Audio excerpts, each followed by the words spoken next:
Hello, I am John Morrison, and I'd like to welcome everyone attending the fourth session of the NPRC's 60th Anniversary Scientific Seminar Series, which began on April 27th and will run through June 8th. Today's session focuses on behavioral neuroscience and related clinical syndromes, and extends the translational focus that was so well developed in yesterday's session on neurodegenerative diseases. The talks are pre-recorded. However, the speakers are here and will be available during the live Q&A period at the end of today's session. I want to encourage you to submit questions for our presenters so that we can have a thoughtful and lively discussion after our presentations today. Questions can be submitted at any time through the Q&A function on the Whova platform and will be presented to our speakers in a panel discussion format following the three talks. Development and use of powerful non-human primate models of disease have been a major focus at the 7 national primate research centers for decades. These models are particularly powerful for translational studies aimed at understanding the causes and developing treatments for brain disorders. You heard yesterday about non-human primate models of neurodegeneration, whereas the clinical targets today are more traditionally considered in the realm of psychiatry: stress, anxiety, depression, substance abuse, and PTSD.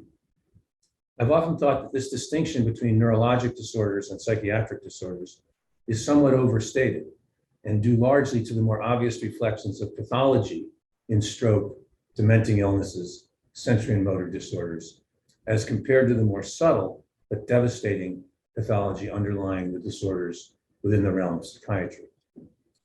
Recent progress in understanding the neurobiological mechanisms of disorders such as stress, depression, and anxiety is now laying the groundwork for a clearer understanding of the pathology that drives these disorders.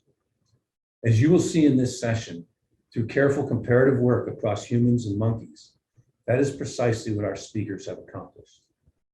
All three speakers, Drs. Grant, Megopoulos, and Kalin, will discuss their work on substance abuse, stress, PTSD, and anxiety in rhesus monkeys, and the dramatic progress that has occurred in understanding the pathogenesis and risk factors of these disorders and the insights their research on non-human primates has provided for human behavioral disorders and development of new treatments.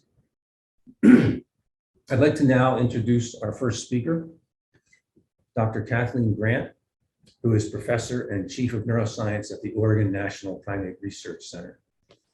She's going to discuss today mapping cognitive flexibility as a risk factor for heavy alcohol drinking in rhesus monkeys. Thank you. My name is Kathleen Grant, and I'd like to thank Dr. Morrison for inviting me to give this talk in the 60th anniversary celebration of the National Primate Research Centers.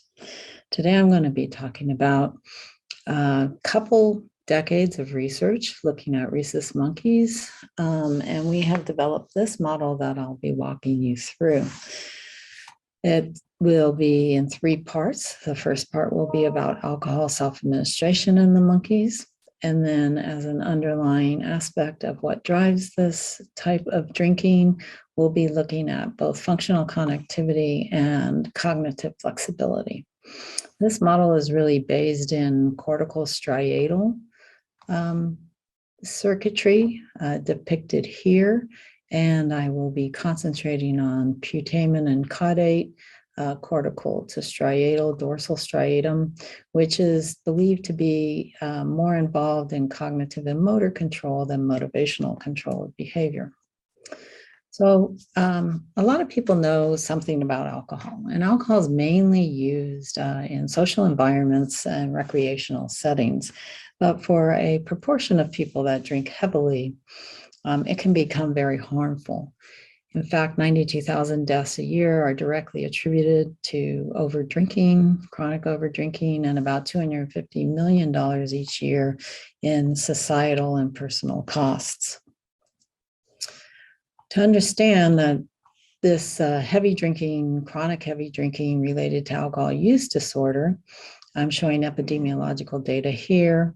and trying to emphasize that 80% of all the alcohol sold is consumed by only 20% of the population. So clearly there is some portion of our population that is very high risk for becoming for being diagnosed with alcohol use disorder. And it's this phenotype here that we're trying to capture in amongst all the other low drinking phenotypes in our monkey models. Just a couple definitions to define what is a heavy intake of alcohol, usually referred to as a binge. It's how many drinks you drink in a certain amount of time. And if you drink this amount normally for a man or a woman, you're going to achieve probably 80 milligrams of alcohol per deciliter of blood. And that would then be defined as a binge. But we know that people drink 2, 3, and maybe even 4 times this limit. 4 times this limit would be about 20 drinks in a setting. 3 to 4 times this limit, you're likely to achieve well over 200 milligram percent blood ethanol concentration, BEC. And for our monkeys, we define a drink very close to what the National Institute on Alcohol Use and Alcoholism defines a drink. Our definition is 14 gram per kilogram body weight in the monkey. To enable voluntary ethanol self-administration to look at individual differences, it was important for us to allow as nearly open access to alcohol as possible. We did this by putting drinking panels within the home cage itself. These panels are constantly present in their home cage. And we also look at cohorts of monkeys, about 8 to 12 in each housing environment. So the animals can all see and hear and smell each other, and they know when meals are available and who's drinking. It also allows us precise measures of fluid and food intake, the timing of these events, and there's no disruption in their natural sequence of behaviors due to taking the animals out of the home cage and into a different environment. Today, you'll be getting data from pre-alcohol, which is usually within the very early time points of coming in the lab, I'd say within the first 4 months. And then through an induction, introducing alcohol in a way where we avoid conditioned taste aversions and allow lots of opportunity to associate the amount they're drinking with their intoxication level. And then they're allowed 22 hours a day, every day, 7 days a week, 365 in the year, to have a choice between drinking alcohol, and you can't see the other spout, but it's just off the screen here, or water. So they always have a choice of alcohol or water. And this animal happens to be getting responding for a food pellet that would be delivered right there. What we found in cross cohorts, so using 6 cohorts and 53 monkeys and mathematical modeling, first of all, is that we have a homogeneous distribution, slightly skewed towards the heavier drinking. And our mathematical model provided us with 4 categorical different levels of drinking. These were low, binge, heavy, and very heavy drinkers. And sometimes you'll see within a cohort, we will combine low and binge into a non-heavy drinking group and heavy and very heavy into a drinking group. But the main point is that we can also accumulate animals into each one of these categories. Looking within a cohort to illustrate to you what is a low drinker in green or a binge drinker in teal or a very heavy drinker in red is the BECs that we take 7 hours after the 22-hour begins. You can see the low drinkers rarely reach any BECs, and if they do, it's well below the 80 milligram percent level. The bingers go out on average about once a month into a heavy drinking stage, but most of their intake results in BECs below 80 milligram percent, and the very heavy drinkers often, quite commonly, are drinking and levels that reach well over 200 milligram percent 7 hours after the start of the session. This type of drinking is very stable as depicted here in the high plots. You can see the heavy drinkers on the out. Each axis is the average gram per kilogram per day for 3 months. And so in general, we have the heavy drinkers in red, the very heavy drinkers in red, the heavy drinkers in orange, the binge drinkers in green, and the low drinkers in blue. This stability allows us to ask this question: what neural circuitry maintains this level of stability of daily heavy, very heavy drinking? So we're very interested in differences between these animals and these animals here. The circuitry we've been focusing on, as I said in the introduction, is the associative and sensory motor circuitry, cortical to striatal synapse. Our hypothesis is that heavy alcohol intakes are more involved with circuitry that's relying on this particular aspect of cortical striatal circuitry rather than the limbic circuit. We have this hypothesis based in actual data from the circuit itself.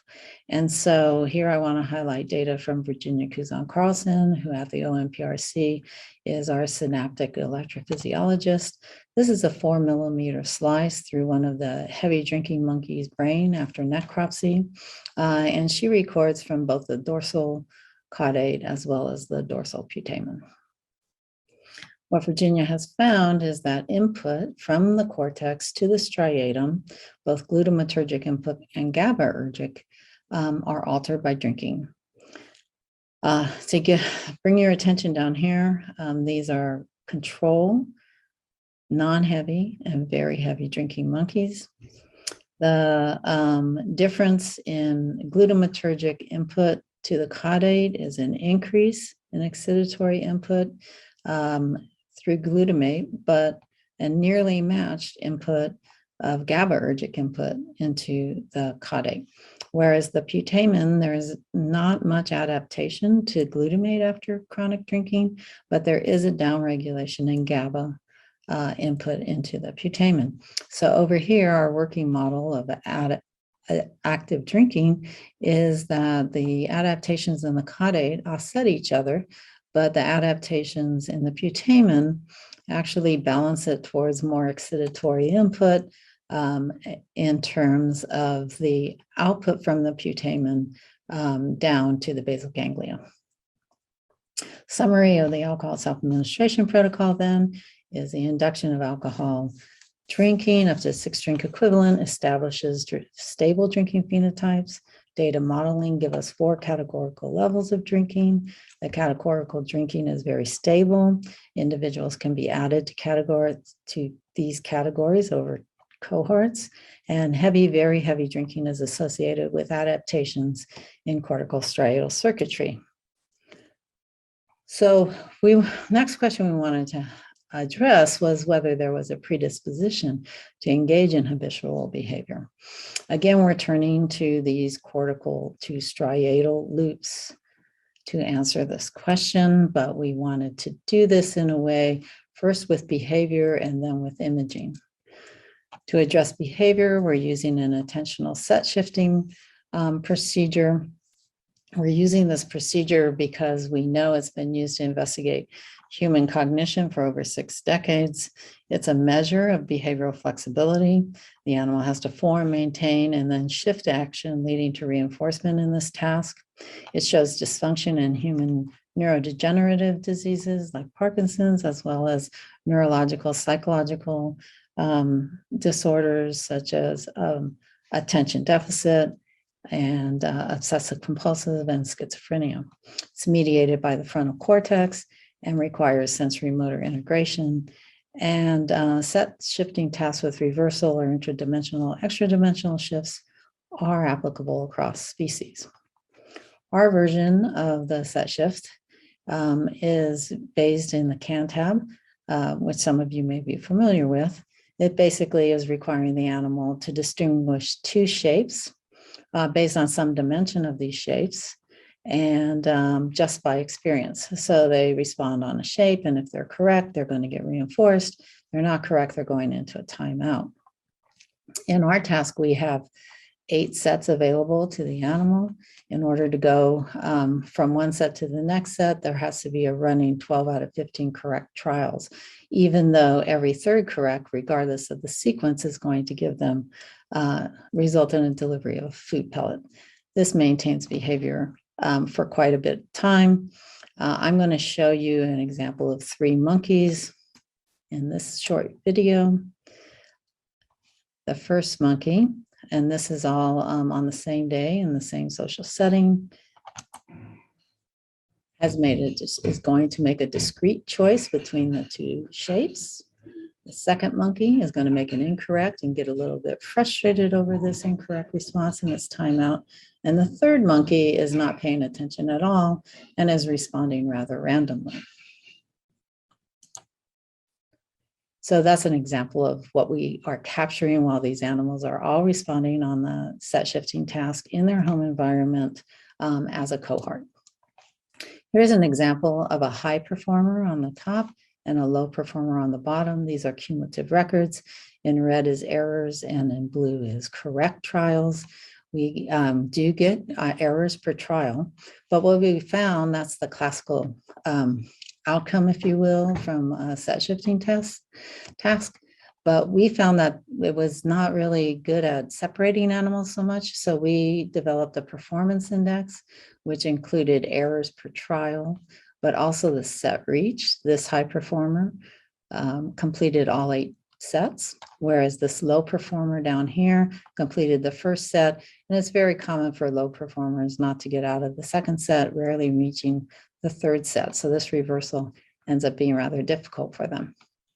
Also the time, so it's a 45-minute session, but animals that are very efficient will finish in less than 45 minutes. We use a combination of these 3 in our performance index: errors per trial, set reached, and trial session time. Here is what we found in one cohort of males, 12 males. This is their average performance index over time, and this is essentially a learning curve, the increase in performance over session. To show that this is a stable measure across cohorts, here's a second cohort, males, 6 males. This is not statistically different. And then a third cohort of an additional 6 males, again, statistically not significant. So, but we do know within these cohorts, there is a spread, as I just showed you before, of high performers and low performers. So across cohorts, we can accumulate high performers and low performers. So what we wanted to ask is there a predisposition to engage in habitual behavior for risk for heavy drinking? So before they ever started drinking, animals that would become heavy drinkers or remain non-heavy drinkers, we were wondering what their performance on set shifting, if that would predict their categorical drinking. And in fact, it did. This graph right here shows cohort 14, which contained 5 non-heavy drinkers and 4 heavy drinkers. The heavy drinkers had lower performance index over time than the non-heavy drinkers. This is their future drinking category.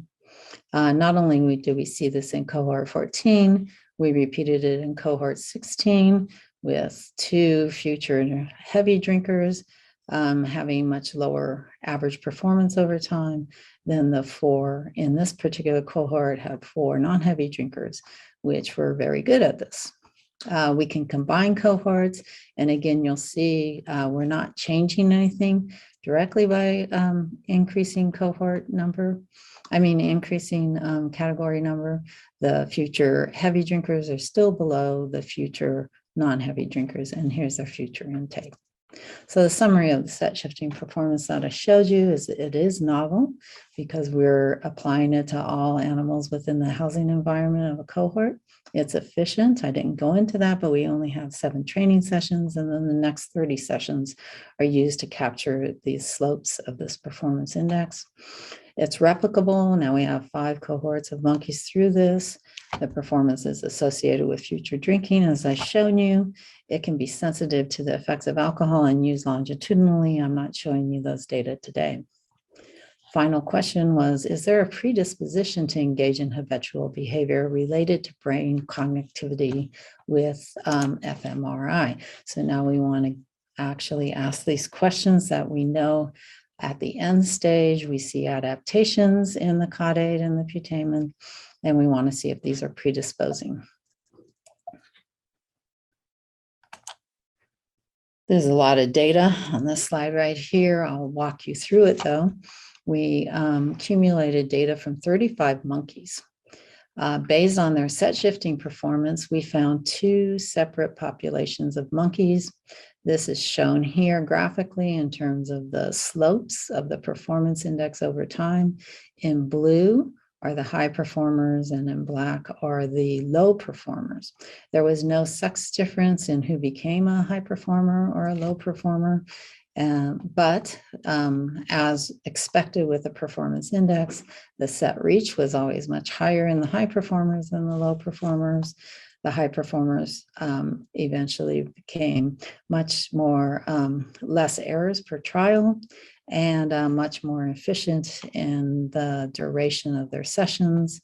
And the one notable thing was, although the amount of food that the animals gained wasn't different, statistically, the rate of reinforcement was much higher in the high performers.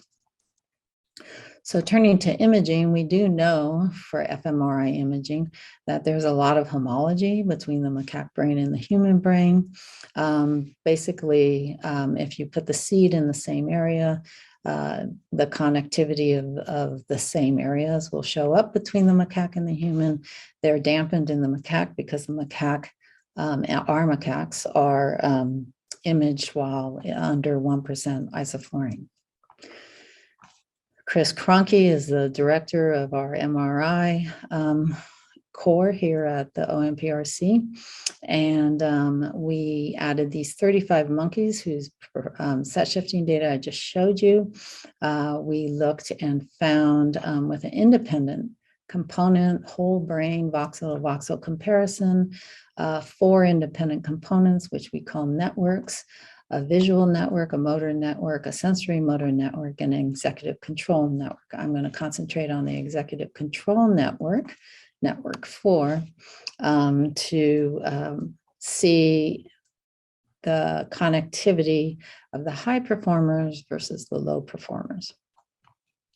And here I'm showing you every area that came out as being significantly different between the high performers and the low performers on the connectivity, for example, of the caudate to the executive control network. And in every case, the low performers had less connectivity with the executive control network with each one of these brain areas, 4 cortical areas and 2 striatal areas. Furthermore, you could look at the connectivity of these areas to the ECN for behaviors beyond our performance index. And here we're showing perceptive errors. The low performing group gives more perceptive errors. And for each of these areas, that's negatively correlated with the connectivity to the executive control network, such that an animal with more perseverative errors has a lower connectivity to the ECM, proportional, and I'm showing you only the significant correlations here. Another informative aspect of the behavior is the latency to touch. The animals that took longer to touch were the high performers. Very quick to touch were the low performers. We get positive correlations with all of these, both striatal and cortical areas, with their connectivity to the executive control network. So back to our model, we feel like we have really strong evidence for let's say the connectivity, the set shifting behavior to predict alcohol self-administration to be associated with functional connectivity. We know that heavy drinking will lower cognitive flexibility. I did not show you that yet. And we also know that some aspects of the functional connectivity can predict who's going to be a heavy drinker. I'd like to thank you for your time and attention, and I'd also like to emphasize that these data would not be possible without the resources of the Oregon National Primate Research Center, and I'm happy to answer any questions. Beautiful presentation, Dr. Grant. Our second presentation is from Dr. Vasiliki Nikopoulos.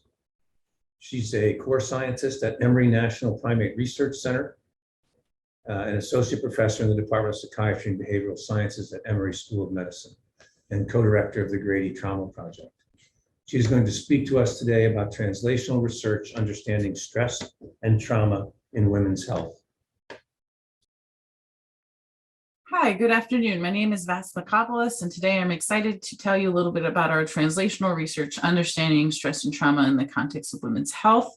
First, I'd like to thank the organizers of the 60th anniversary of our NPRCs for inviting me to be a part. So we know that exposure to chronic stress and trauma that is unpredictable, unrelenting, and unresolvable over the course of one's life can lead to an array of neurobehavioral responses that increase individual risk for stress-related diseases and disorders. This includes affective disorders like anxiety and depression and post-traumatic stress disorder. We also find that chronic stress and trauma exposure can lead to changes in other kinds of behaviors like eating, and also increased risk for cardiometabolic disease, reproductive compromise, cancer, the list goes on and on. We also know that there are significant sex and gender differences in risk and manifestation of stress-related behavioral health conditions. Namely, we find that on average, women are twice as likely than men to study or to suffer from these stress-related behavioral health conditions, including increased risk for eating disorders, anxiety disorders, depression, post-traumatic stress disorder.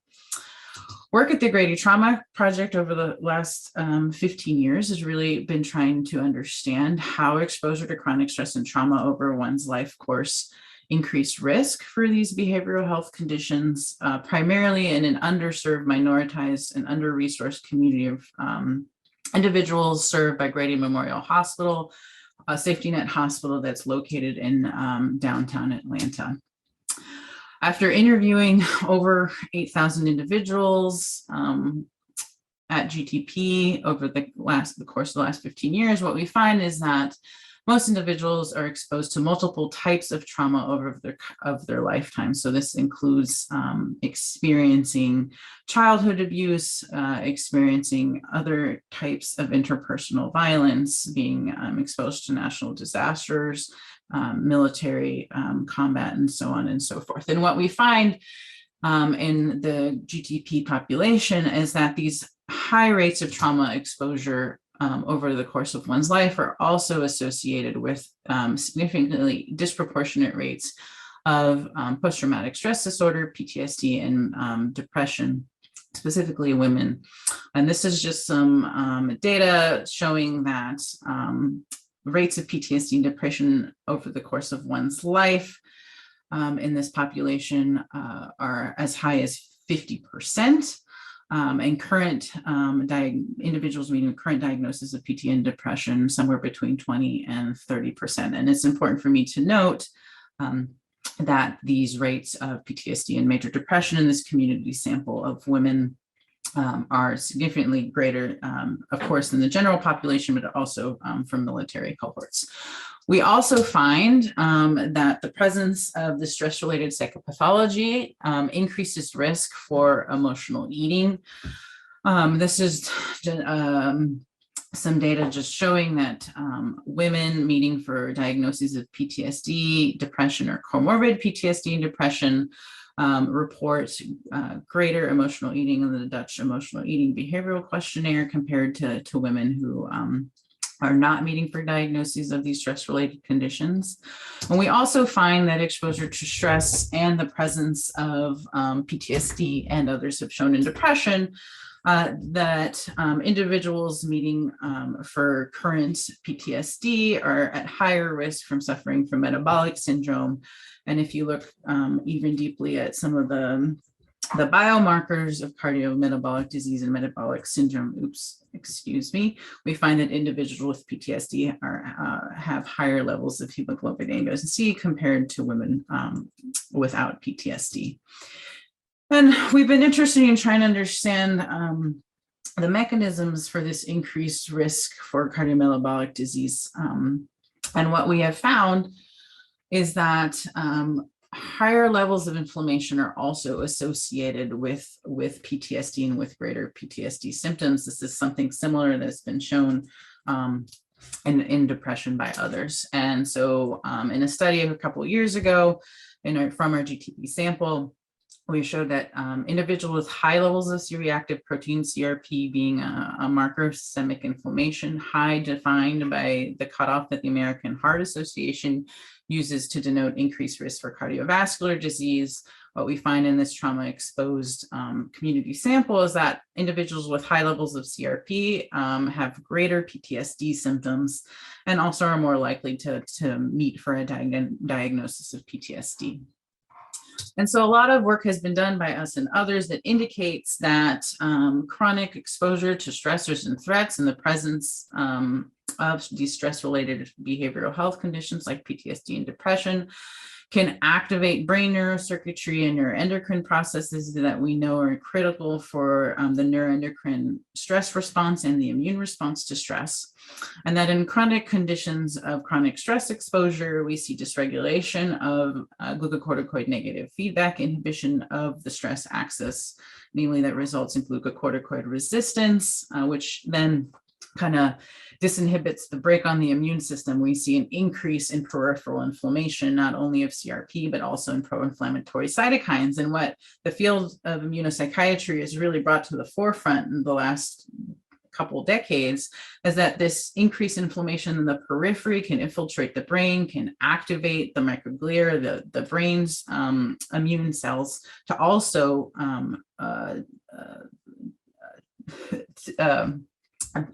secrete pro-inflammatory cytokines, and that these inflammatory cytokines can actually disrupt the metabolism and synthesis of key neurotransmitters that we know are implicated in the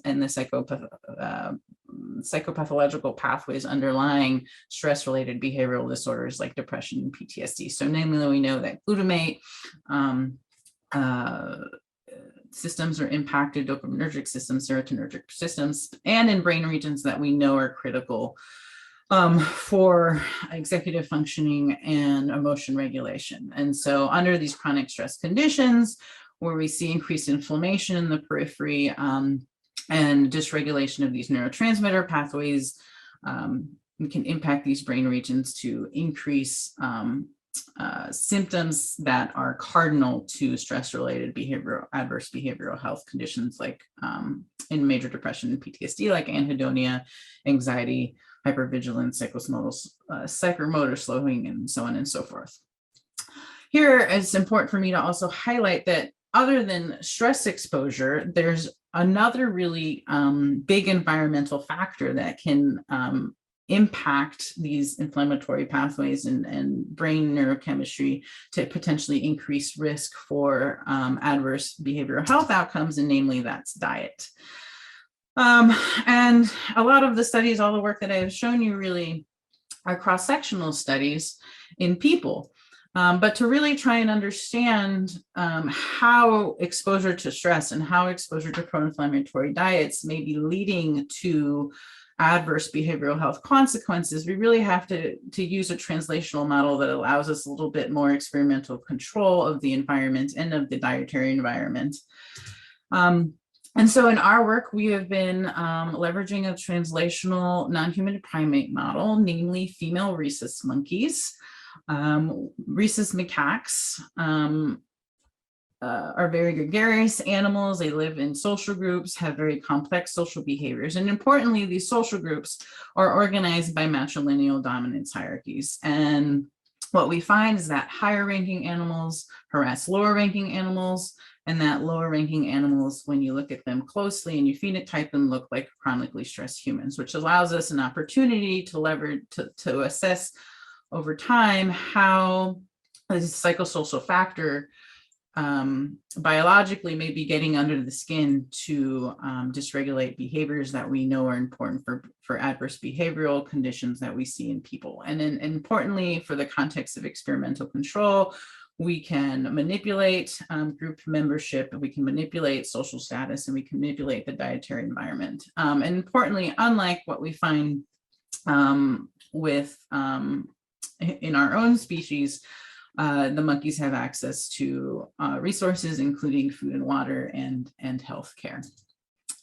So what we've shown is that social rank in these macaque groups is really defined, not necessarily by who's the most aggressive monkey, but really by who's the most submissive monkey. And so all the data I'm going to be showing you today has been collected from five member groups of females, with when I'm talking about dominance rank, with the 1 position denoting the highest ranking female in the group and 5 being the lowest ranking female of the group.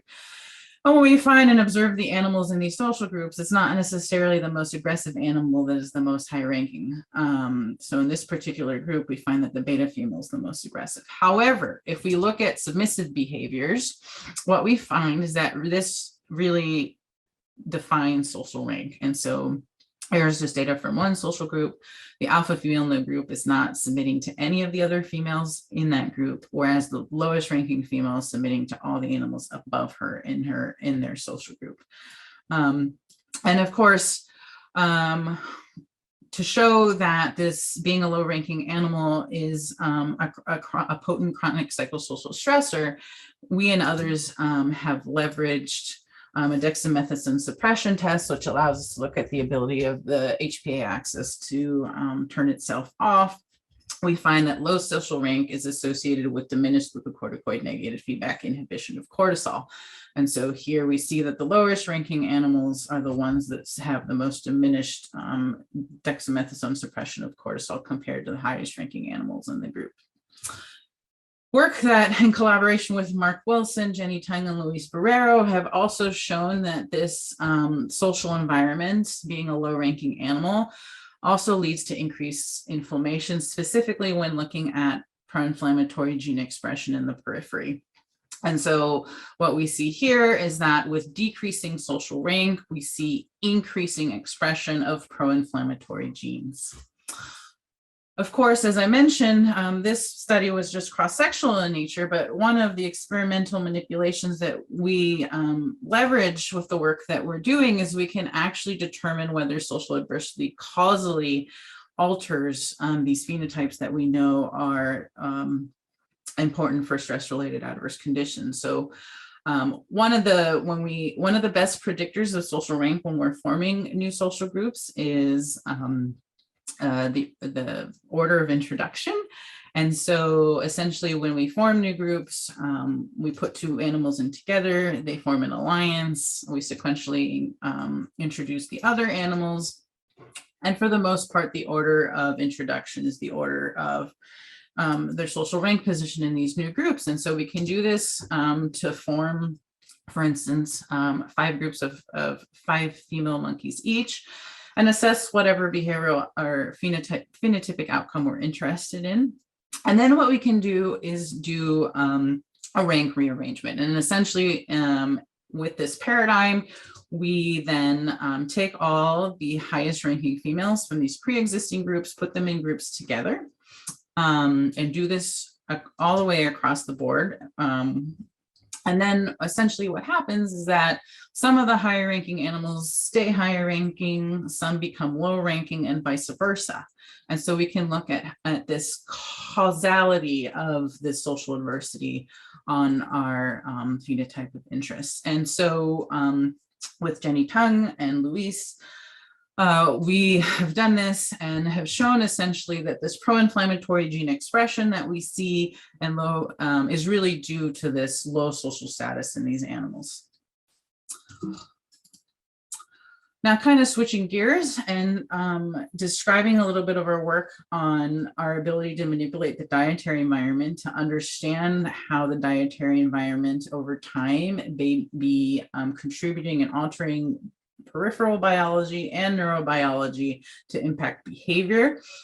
We have done some studies, long-term studies actually, comparing animals maintained on 2 different diets to understand how this dietary environment may be leading to increased caloric intake and changes in neurobiological pathways, reward pathways that we know are critical for the control of motivated behaviors. So in this particular study, we formed groups of 5 females each, half of which for a year were fed the standard Purina monkey chow, or a low-calorie diet that was primarily low in fats and sugars, but high in fiber.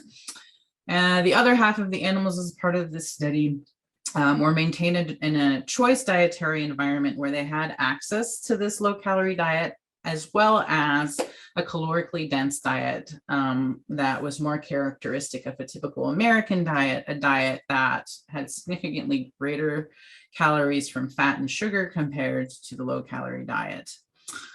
And really wanted to understand how the manipulations of the dietary environment altered behavior and inflammatory pathways and neurobiology implicated in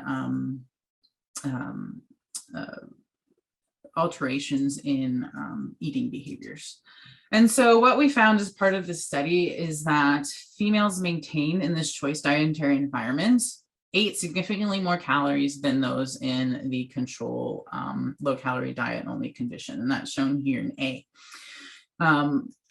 In parallel with this increased caloric intake in these animals maintained in the choice dietary environment, we also found that those females gained significantly more weight over the course of the year, and also more trunk fat and more body fat compared to the animals maintained in the control condition for a year. So animals in this choice dietary environment were eating more than animals in the control condition. And we have developed some nifty technology that allows us to contextually monitor food intake in socially housed monkeys. And so we're really interested in why it may be the case that these animals in the choice dietary condition may be eating or were eating more overall than animals in the control condition. And so here we really looked at the fact that we know that palatable foods are rewarding when you eat a donut or when you eat a cupcake. You get a release of dopamine within the striatum of the brain, specifically the nucleus accumbens, that really reinforces the intake of those palatable diets. We know from other animal models and from translational human studies that consumption of these calorically dense diets over time can actually reduce dopamine 2 receptor binding in the striatum. And furthermore, we know that extrastriatal regions that are important with executive functioning and the regulation of motive behavior are also important in the context of reward-based eating. And so dopamine signaling within prefrontal regions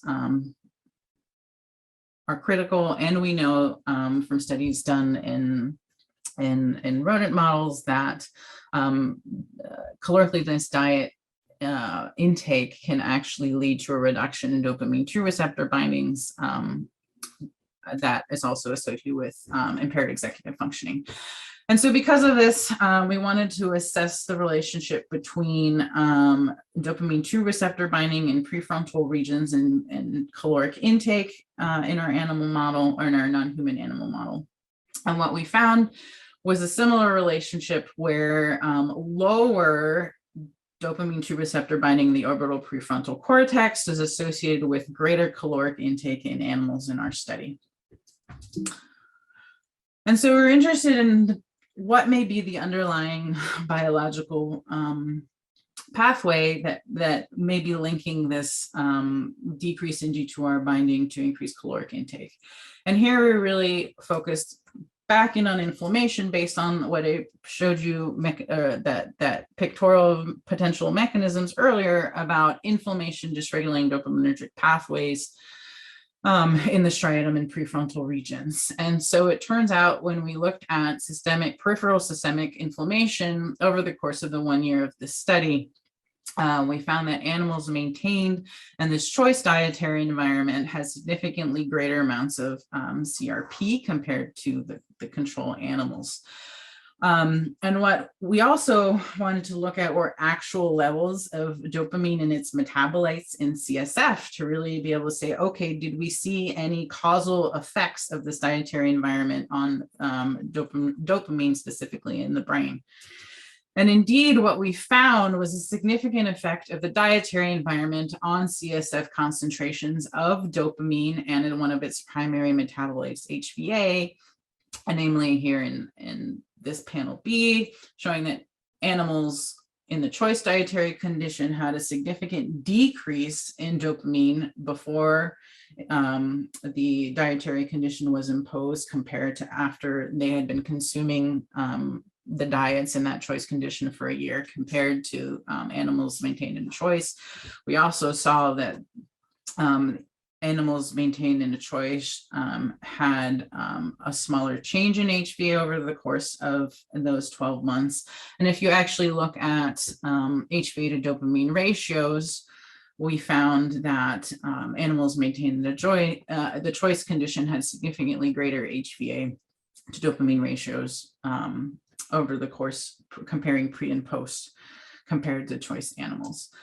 And so we're really interested in whether this HVA dopamine ratio in choice females was associated at all with concentrations of CRP and with reductions in functional connectivity between nucleus accumbens and ventromedial prefrontal cortex, similarly to what has been shown by some colleagues here at Emory, Andy Miller and Jen Felger, that in individuals specifically with depression, showing that greater plasma concentrations or CRP in individuals with depression are predictive of decreased functional connectivity of the ventral striatum to the ventromedial prefrontal cortex. And interestingly, what we found is that greater concentrations of CRP, specifically in the females maintained in the choice dietary environment, we found were associated with greater HVA to dopamine ratios, greater decreases in dopamine. We did not see this pattern in the females maintained in the control dietary condition.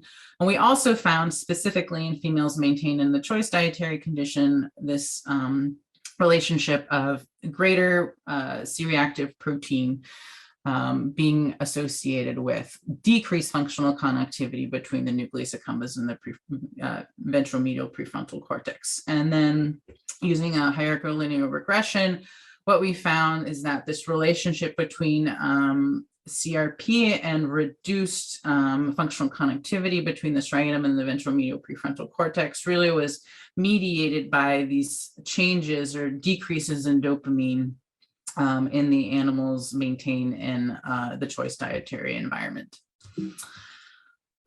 Some future studies that we're interested is kind of moving into the brain and looking at inflammatory pathways in the brain, activation of microglia, those cells within the brain that are responsible for the central release of cytokines in a small pilot study.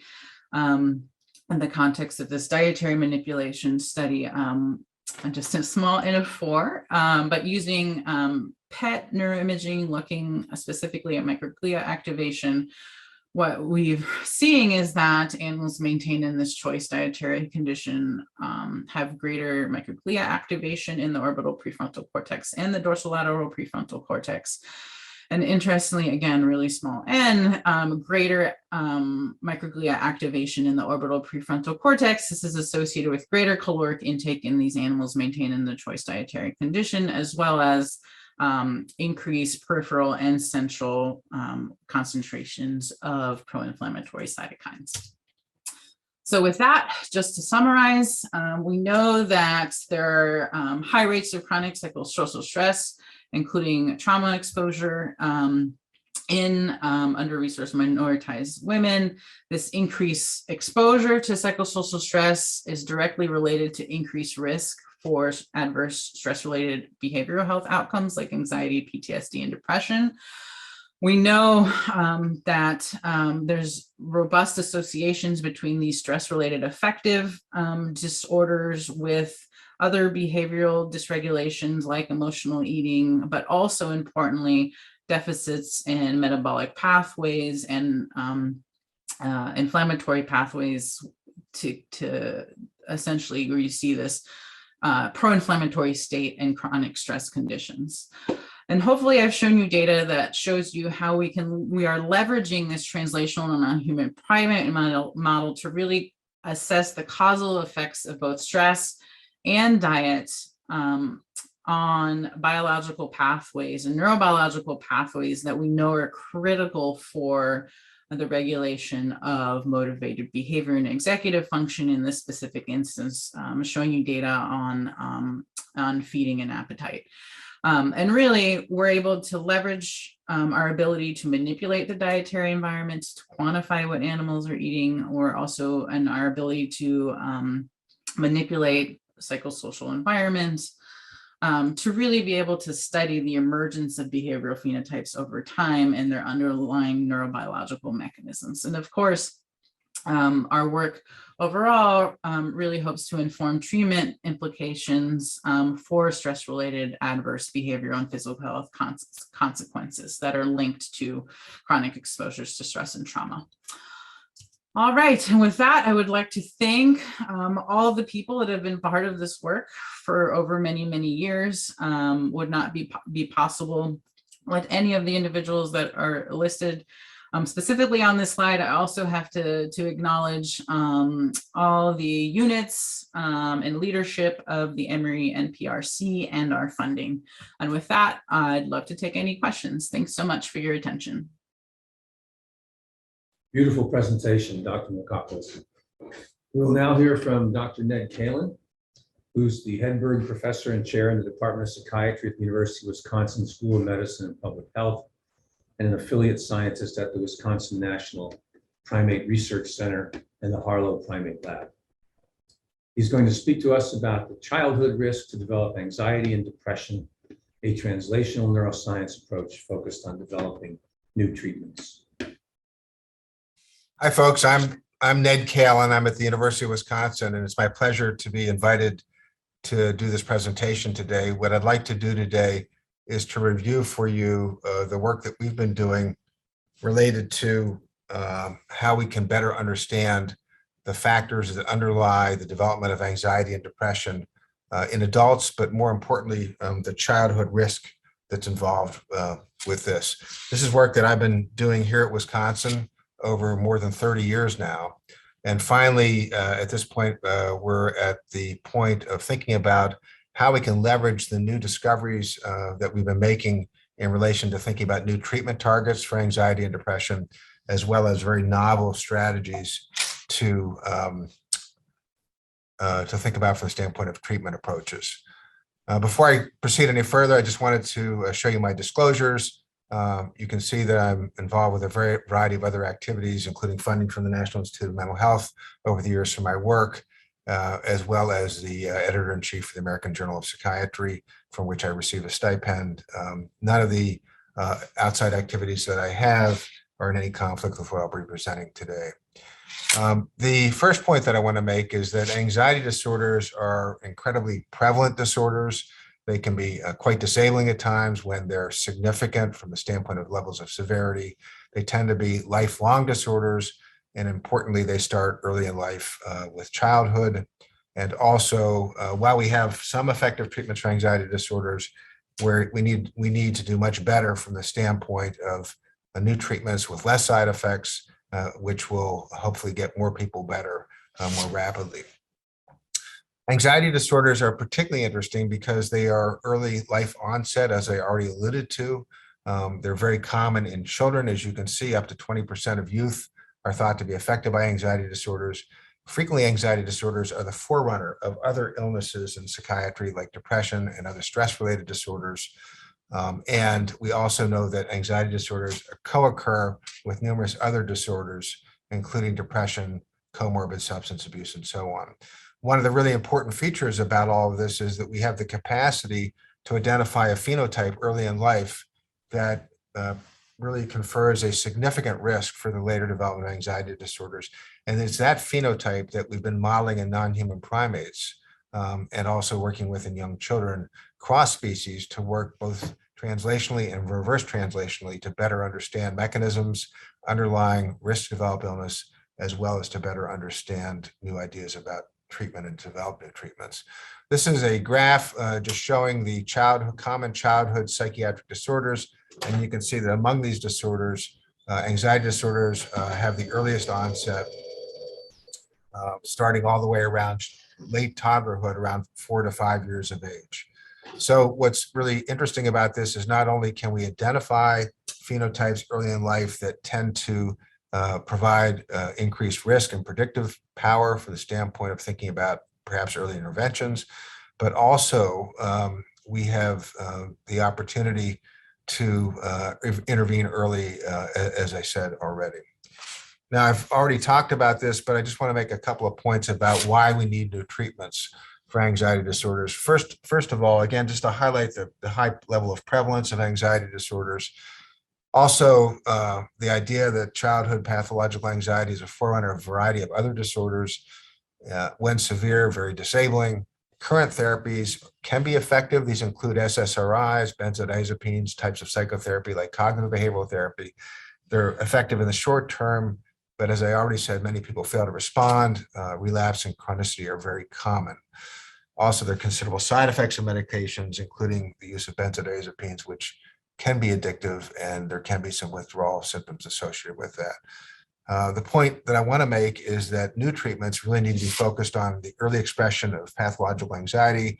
They need to be focused on mechanisms, and our hope is, and what we're striving towards, is coming up with new treatments that can affect the trajectory of development in children such that they can go from an individual that is at risk to an individual that can be more resilient and hopefully not have to struggle with the lifelong suffering that's associated with anxiety disorders and comorbid depression.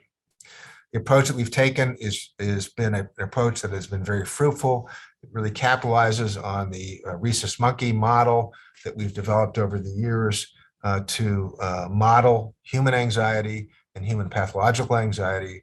And we work across species, as I already mentioned. We have funding and grants to support work in pre-adolescent children and complementary work in pre-adolescent and young non-human primates or rhesus monkeys, using the rhesus monkeys to investigate at a deeper level specific mechanisms and also to explore proof of concept from the standpoint of new treatment development, as I mentioned earlier, using the children to better understand the pathophysiology of the illness using neuroimaging methods across both species that are very comparative. And one of the things that we've done is to really strive to use methods that are comparable across species to really take advantage of the opportunities to translate back and forth across species.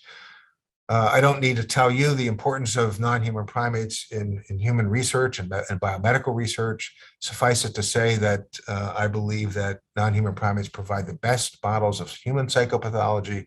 I'll talk about this a little bit more as we move further into the talk, but the well-developed prefrontal cortex of the non-human primate as compared to rodent species is a critical factor that enables modeling of human psychopathology.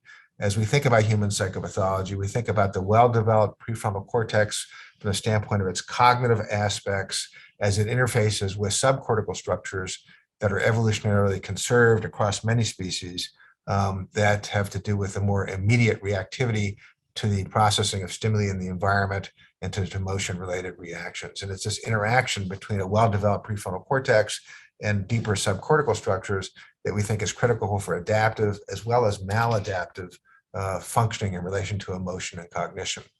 I talked about the phenotype that can be identified early in life in humans, and we have very effectively modeled this phenotype in non-human primates. This is called extreme behavioral inhibition, or we've also termed this anxious temperament.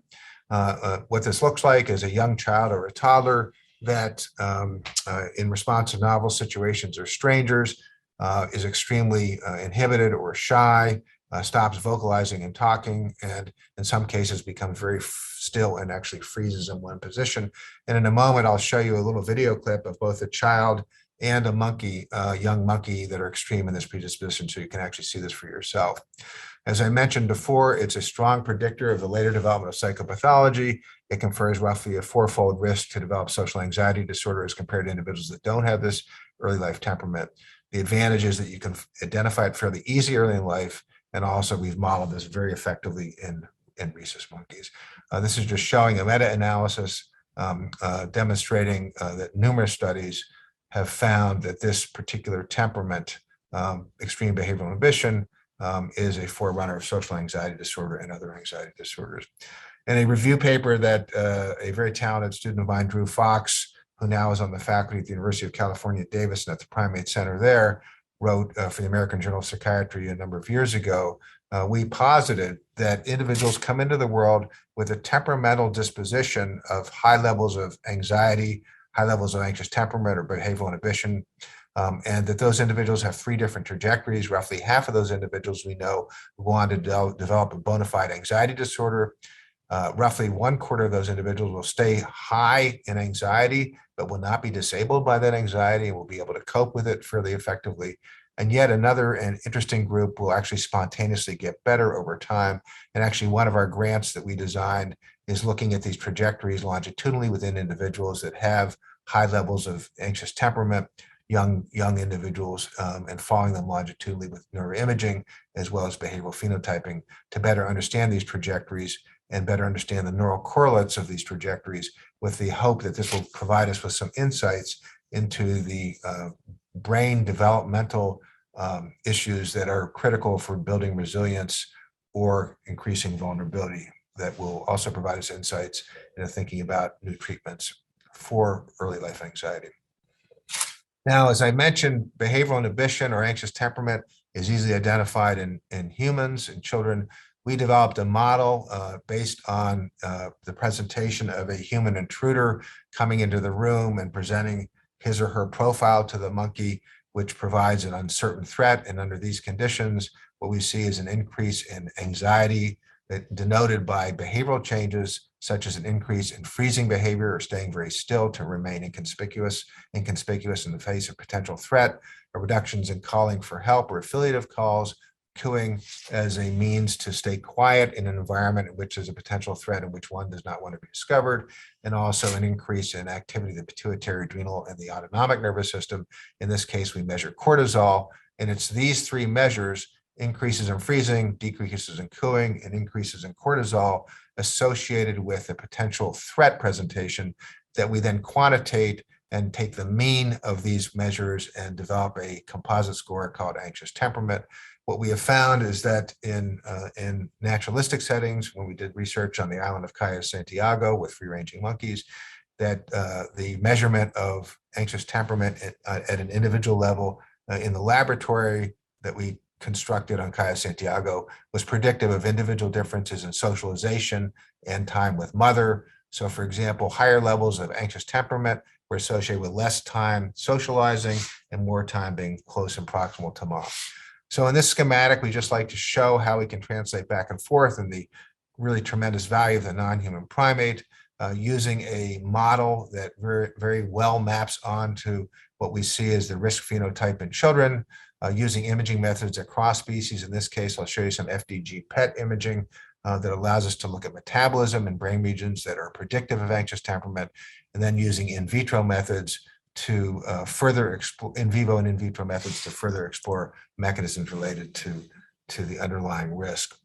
Now, as I mentioned, we try to use methods that are similar from the standpoint of measurement. We also try to use methods that are similar across species from the standpoint of eliciting stressors. In this case, with a child, we use the stranger paradigm, where a stranger enters the room and presents themselves to the young child, and we look at the behavioral response and quantitate the reaction. And in the case of the monkey, we use the human intruder paradigm, which I developed many years ago, which exploits a human coming into the room, not having eye contact with a monkey, and then looking at the resultant freezing behavior that occurs. Now, what I'd like to do now is very briefly play you a video clip of a young monkey and a young human, both of which have been selected for being with high levels of behavioral inhibition or anxious temperament. You can just look at this for yourself. You'll notice that when the intruders come into the room, that there's a remarkable reduction in vocalizations, and both the child and the monkey engage in freezing. What is that, honey? So you can see There's some toys for you to play here with for a couple minutes while I get the the next mom is thing in the ready. corner, familiar graduate Who's student, that? the child is playing and everything is Sit good, the down. child is happy. What's And over here, you can see the monkey is exploring the cage. Can you say Sesame Street? There's, Say Sesame also, if Street. you hear the monkey, you hear both. Okay, I'll be back in a couple minutes, okay? Have fun. Can you throw it? Now, Oh, the good job. familiar graduate students will leave the room, Alex. and an unfamiliar graduate student will enter shortly. And in the same case with the monkey, a human will come into the room and present his or her profile to the monkey. And what I want you to do is to observe the similarity Oh, of gosh, you reactions throw hard. of both. So immediately you can see with the monkey, when the person enters the room, the monkey climbs the top of the cage, freezes in one position. You can also see the child has gotten very still when the stranger enters the room and stops vocalizing. Both the monkey and the child have become quiet. If you look at the monkey's tail, you can see it's not moving. If you could see its eyes, you'd see that it's hypervigilant. We call this freezing, and it's the same thing in the child. The child gets quieter and quieter and more inhibited. Most children will run back to mom. Some children will begin to talk if they're bold, or even start to play with the graduate student, and other children will actually start to cry. And again, there's a wide range of variation in behavior in the monkeys as well, ranging all the way from being very anxious and freezing all the time to not at all. You can see even with time lapsing by that the both child and monkey, after a number of minutes, have not moved. If we were to look at amygdala activity, we would know that this would be high in these animals. Please watch now the response to when the intruders leave, the wariness, the frown, the crouching behavior in the monkey, and then very rapidly things go back to normal. So what I've tried to do here is provide you with a view of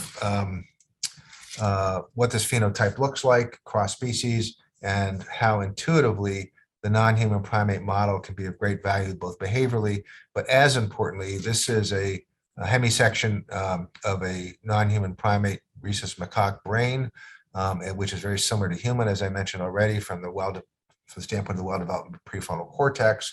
And what you can see here is that there's bidirectional connectivity between these cognitive regulatory regions and the amygdala, which is a structure in the medial temporal lobe that is critically involved in the processing of stimuli related to fear, reward, and salience.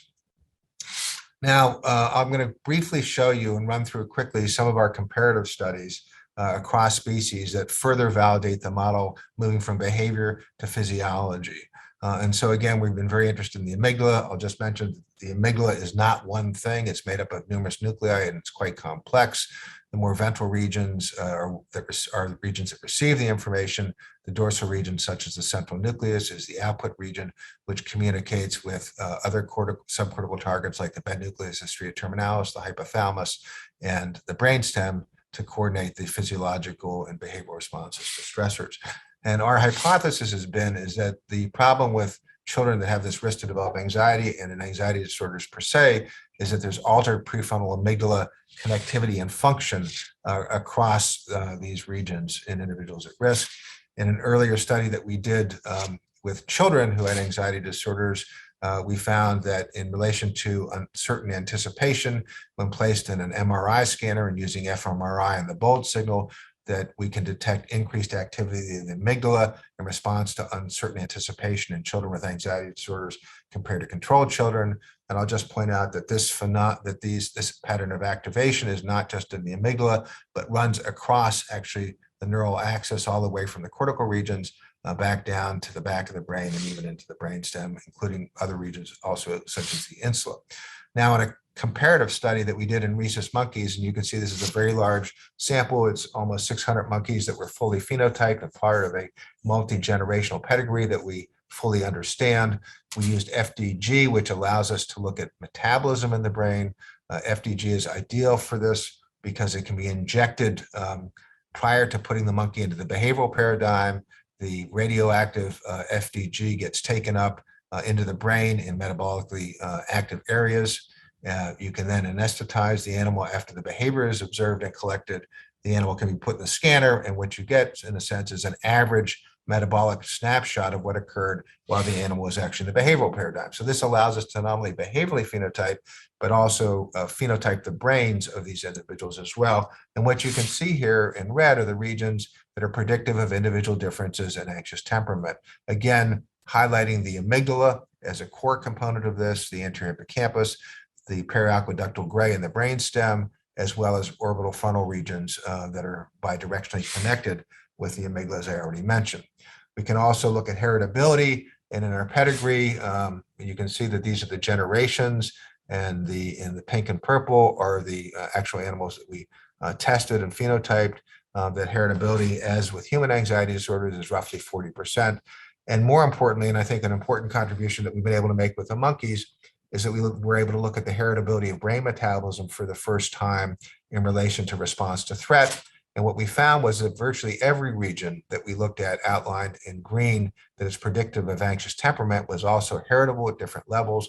But more importantly, in orange are the three regions that we found to have a genetic correlation with AT, such that the threat-induced metabolism in these regions followed the same pattern in the family tree as the actual AT phenotype or anxious temperament phenotype, suggesting that the same genes are involved in mediating threat-related metabolism in these regions as are the genes involved with the expression of AT or anxious temperament.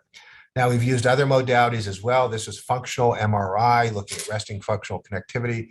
I don't have time to go into the details of this, but suffice it to say that in both young monkeys and pre-adolescent children, we found a reduction in the functional coupling between prefrontal regions that have a lot to do with executive functioning and emotion regulation, such as the dorsal lateral prefrontal cortex and the dorsal amygdala or the central nucleus of the amygdala. So a reduction in coupling between these regions is supportive of the idea that these regions are not as coordinated as they might be in regulating emotion and anxiety. We can also look at structural connectivity. In this case, we can use DTI to look at white matter. White matter, as you know, is critical from the standpoint of the myelin sheath that has so much to do with the timing of signaling across various brain regions. We're particularly interested in the uncinate fasciculus, which is a white matter pathway that connects the medial temporal lobe, anterior hippocampus, and amygdala regions to the prefrontal cortex. And what we found in both adults with anxiety disorders, children with anxiety disorders, and monkeys with anxiety was a decrease in the integrity of this pathway or this tract connecting the prefrontal cortex to the amygdala and anterior hippocampus to be associated with higher levels of anxiety or anxiety disorders. Again, supporting the idea that there are both structural and functional alterations related to prefrontal amygdala or prefrontal subcortical connectivity that has to do with the risk to develop anxiety and depression. Now, of course, the value of the non-human primate model is to look at mechanism, and we've really been able to take advantage of this with a variety of very useful techniques. We focused on the central nucleus of the amygdala or the dorsal amygdala as a core component of the circuitry that runs across the neuraxis with its downstream components activating such regions as the periaqueductal gray, and also the regulatory components that provide input to this from the prefrontal cortex. In an early study using a neurotoxin such as ibotenic acid, we actually lesioned this region in monkeys with anxious temperament, and we're able to show a reduction in freezing behavior and an increase in cooing and a change in HPA axis function. again, implicating that not only is the amygdala showing up from the standpoint of its predictive value for anxious temperament with imaging, but it's mechanistically involved as well in actually mediating anxious temperament. Now, more recently, we've spent a lot of time developing methods to use in monkeys that have been well understood and used in rodent species. And in this case, we've used chemogenetic methods or DREADS. This allows us to use a viral vector to overexpress a mutated receptor in specific neurons within the brain. And by so doing, we can then use a designer drug, in this case, a low dose of clozapine, to selectively activate these mutated cholinergic receptors to either increase or decrease the firing of the neurons that are infected and expressing this receptor. So the work that we've done was to work with a variety of individuals in our medical physics department, and want to give credit to Wally Block and his group for this, developed a method to use real-time MRI to very selectively deliver viral vectors to very specific and select regions accurately deep in the brain. In this case, you can see the gadolinium injection into the central nucleus of the amygdala region here using this targeting. And then again, showing that in 5 different animals, we can get very nice selectivity of our targeting into the amygdala.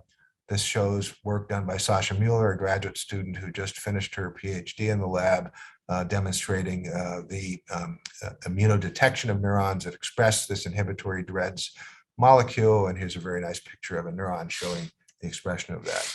Now, we've also worked with and further developed in vivo methods. One of the important things about thinking about applying this work to humans would be the capacity to actually assess after the expression of the viral vector, whether or not there's good expression, where the expression is, and so on.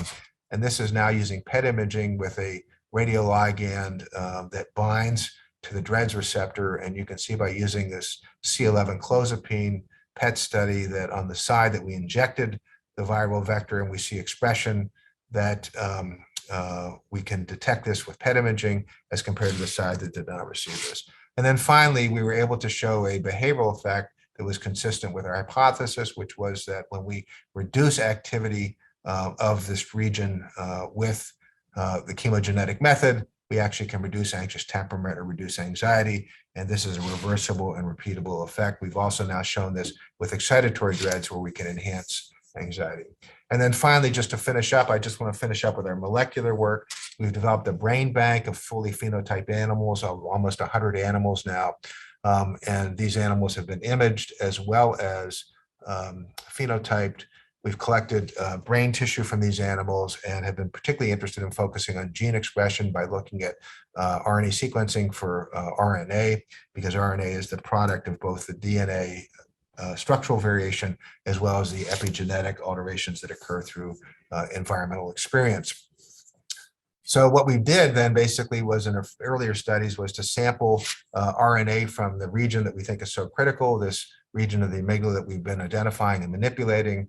Within that, we were able to identify a number of alterations in neuroplasticity genes with the general consensus that there's a reduction in neuroplasticity genes in this particular region. One of the very interesting and novel genes that we found that was associated with anxious temperament was a gene called NTRK3, which is a neurotrophic receptor. It is bound by a neurotrophic factor, NT3, that stimulates a cascade of responses within the cell.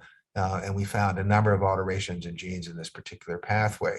Lower levels of the expression of this particular receptor appear to be associated with higher levels of anxiety, which allowed us to then go ahead and specifically test whether or not these RNA sequencing studies where we were identifying genes would allow us to actually check to see whether they are mechanistically involved, and also to think about this as a proof of concept for testing new targets and new drugs in non-human primates. And suffice it to say, what we were able to do was to use a viral vector that overexpressed the ligand for this downregulated receptor, neurotrophin-3. And by so doing, we're able to take animals that were quite anxious and make them less anxious, and that this was an effect that remained over time. So this looks like a stable chronic change in the disposition of an individual or a monkey that appears to have higher levels of anxiety thinking that, both the chemogenetic methods that I talked about and also the specific gene methods are both proof of concept ideas about how to think about manipulating circuits and molecules and perhaps even genes that may be very important in the expression of anxiety and risk. Now, I'm not suggesting that these are treatments for children, but they are highlighting new treatment targets that we can think about from the standpoint of other methods, but also in individuals with refractory illness who are adults. It would not be, in my mind, that outlandish to think about using some of these methods as we get more comfortable in medicine with using viral vector strategies for the treatment of illnesses. So all of this has led to a hypothesis that the increased early risk to develop anxiety is related to genetic and environmental influences that occur early in life, that these affect very specific brain circuits, including the amygdala and the prefrontal cortex, and that one of the key features at a molecular and gene level is that there's a decreased expression of a variety of neuroplasticity genes in the region of the amygdala that is so critical for learning about fear and anxiety and safety, and that individuals that have a reduction in the function of these genes may have a deficit in their capacities to actually learn effectively and adaptively about anxiety and safety and stress and fear. And they may have a tendency to be more stuck in states that have to do with pathological anxiety. So what I've tried to do is to give you an overview of how we've gone from thinking about a human phenotype that's at risk to developing an animal model in non-human primates that is a highly reliable and very valid model based on the evolutionary relatedness of rhesus macaques to humans and the similarities in brain development. And then to use methods that work cross-species, both at a behavioral and a biological level, including neuroimaging. And then finally, and importantly, to use the non-human primate to investigate mechanisms related to the underlying risk to develop these problems, as well as to support new ideas from a proof of concept standpoint in relation to the treatment. I want to acknowledge and thank all the folks over the years that have been so critical from the standpoint of their help and collaboration with this work. My work could not have been done without all of these folks. It's been a real team effort and a joy to work with them. And this is a picture of our lab a couple of years ago before COVID. And I'm hopeful that we'll be outside again this summer and standing by each other without our masks on. Looking forward to that as we move out of COVID. Thank you for your attention. And again, I appreciate the opportunity to present to you. Okay, thank you, Dr. Kalin, and I want to thank all three speakers for three great talks. Please remember to continue to put your questions in the Q&A function in Whova. And since we're running a little late, I've asked the panelists to stay for a couple of minutes after the hour. So the first question is for Dr. Grant. Have you looked at whether there are interventions such as extra enrichment, cage pairing, et cetera, that can reduce alcohol intake of the low performers? So of the low performers who are going on to be heavy drinking, it's really hard to disturb or disrupt the heavy drinking.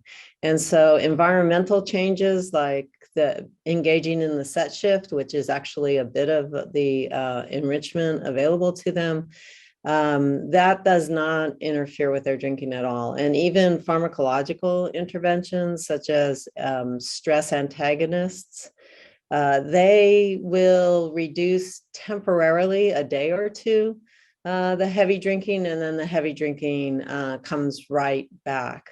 So it's difficult to disrupt heavy drinking. Right now, we're finding more success with DREAD intervention going directly into the brain circuitry. The second question is for Dr. Makopoulos.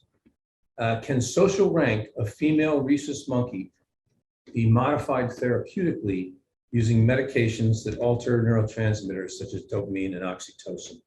That is a great question. To my knowledge, I do not think that is the case. We in our hands have done some studies using some serotonergic, dopaminergic, short chronics, I guess subchronic treatments, and don't see any influence of those agents on social rank. Social rank really is inherent to the ethological composition of how the animals their structures are formed. And so other than these rank manipulations that we do in adults, or things like cross-fostering that Mar Sanchez at Emory and some others do, where you can actually, when an animal is born, cross-foster it with, take an animal that was born to a low-ranking mom, cross-foster it with a high-ranking mom, and then you're allowed to kind of disentangle the effects of environmental nature versus nurture kind of social rank on outcomes. But to my knowledge, no, I don't think that's the case, that you can use a pharmaceutical to manipulate rank. Okay, so the next question came in for Dr. Kalin. The C11 clozapine PET showed some areas of non-specific binding, hot areas in the regions outside of the amygdala. Did you expect to see binding outside of the area where you put the dreads, or just in the amygdala? If you looked at the image, there's definitely binding throughout the brain. And you also see this with other ligands as well. I'll mention them in a minute. Clozapine is a drug that binds to many receptors. It's used clinically. It is probably our most effective treatment for schizophrenia. In the doses that we're using micro doses, and we establish ahead of time that they don't have any behavioral effects at the doses we're using. However, at those doses, you do see binding to other receptor systems. And so the challenge in the imaging is to demonstrate binding that's greater than background in a sense. And in the amygdala, in the particular region that we're interested in, there's less binding in general as well, which is helpful. Other compounds that are being used, another compound is a clozapine derivative called deschloroclozapine. And that looks to be a little more selective for the mutated muscarinic receptors that are part of the DREAD system. But still, you see some background binding with that as well. Thanks, Dr. Kalin. I have a general question for all three of you. And you all touched on this in your talks, particularly you did, Ned. You all touched on this, but why use the non-human primate model for your particular questions?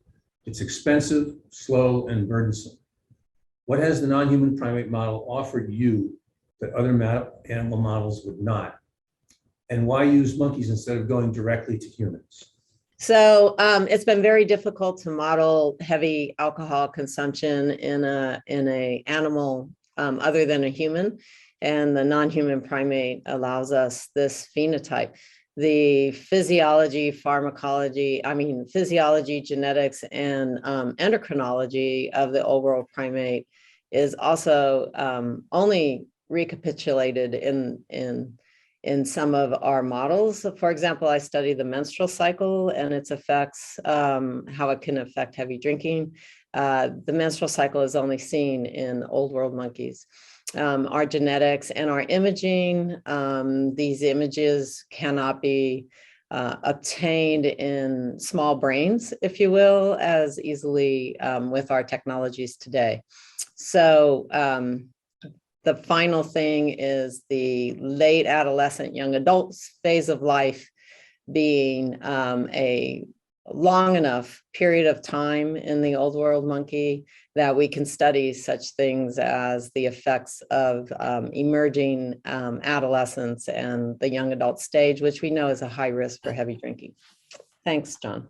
Dr. Makopoulos, Yeah, no, Dr. Grant did an awesome job in answering that question. I think it's right on from, neurobiological, physiological, life events, reproductive stages, all of those things parallel the best in non-human primates compared to humans. And of course, the rodent models can't really touch that. And I think in a lot of these conditions that we were focused on discussing today that involve the prefrontal cortex, that really is where non-human primate model is super critical.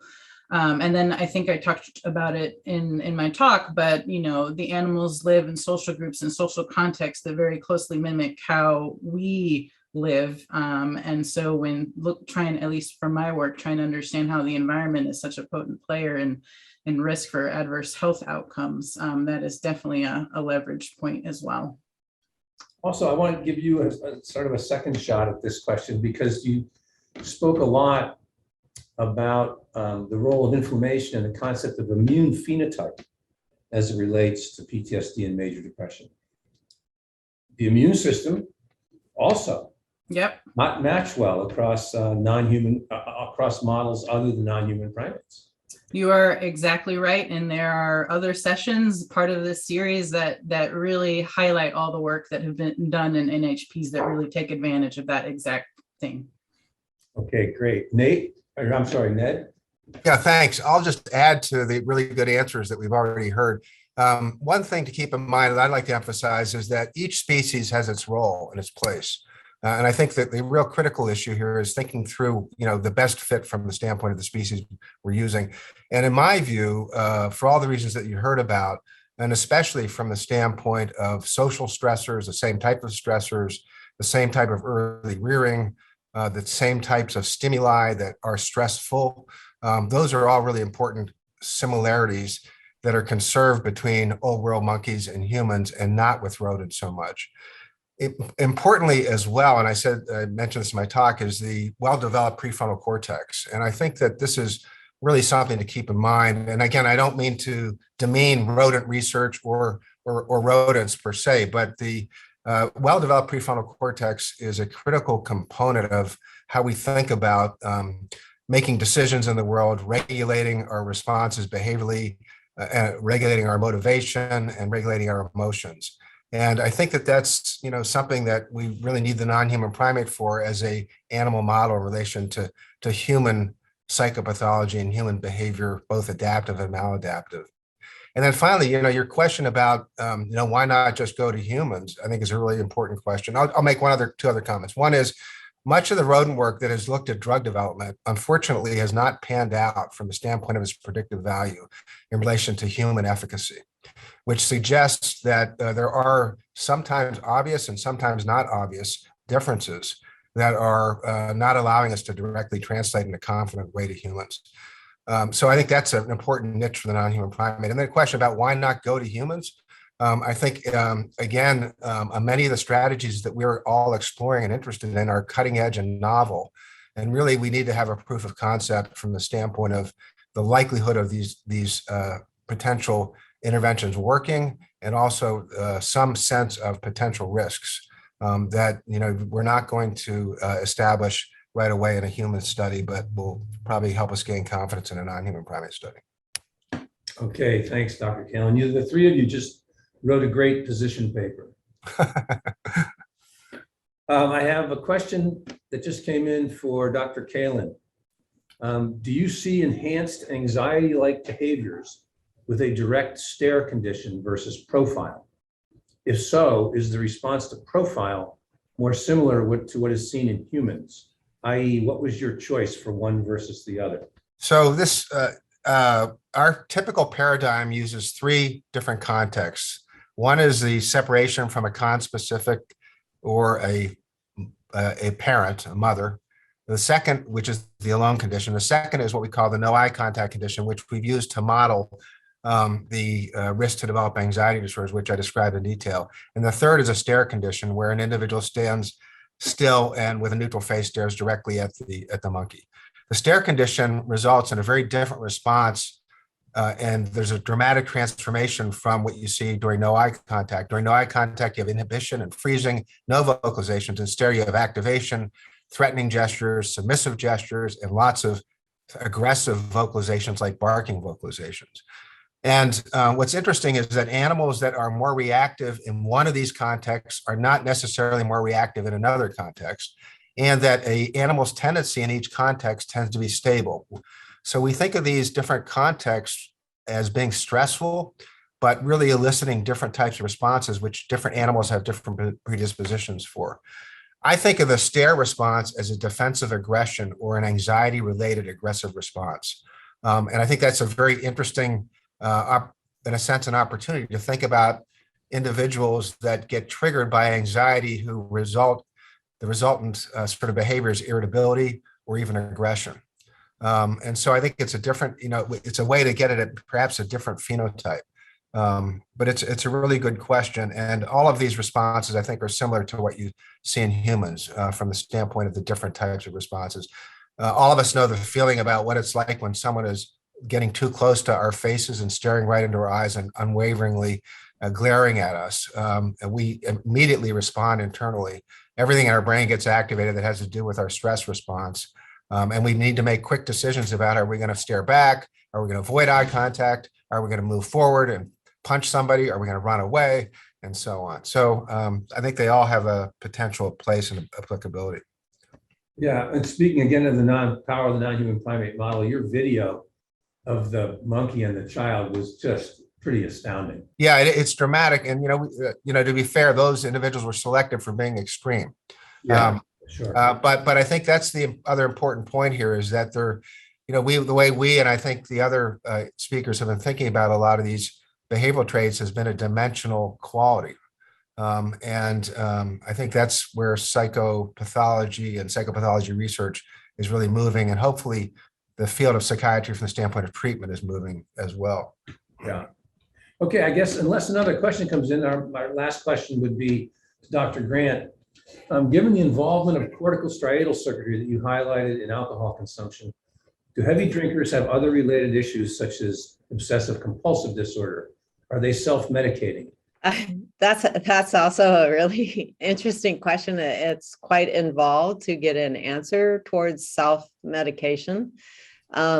We don't really know. So unlike the anxious temperament that Dr. Kalin was showing, we found that the aggressive monkeys are more predisposed to drink heavily. It's not really clear that their drinking would, for example, alleviate that type of aggressive activity. So we really don't know. We also know that the heavy drinkers do drink themselves into a dependent state. So once they get there, they could be self-medicating to maintain that state. But they do drink themselves into that state, and that's what we're particularly interested in terms of prevention. Amazing. Well, I want to thank all three speakers for three outstanding presentations, and I want to thank the audience for their attention and also their wonderful questions. So that's the end of the fourth session, and I believe in 2 weeks we'll have two more sessions. So thank you, everybody. Thank you. Thank you. Thank you.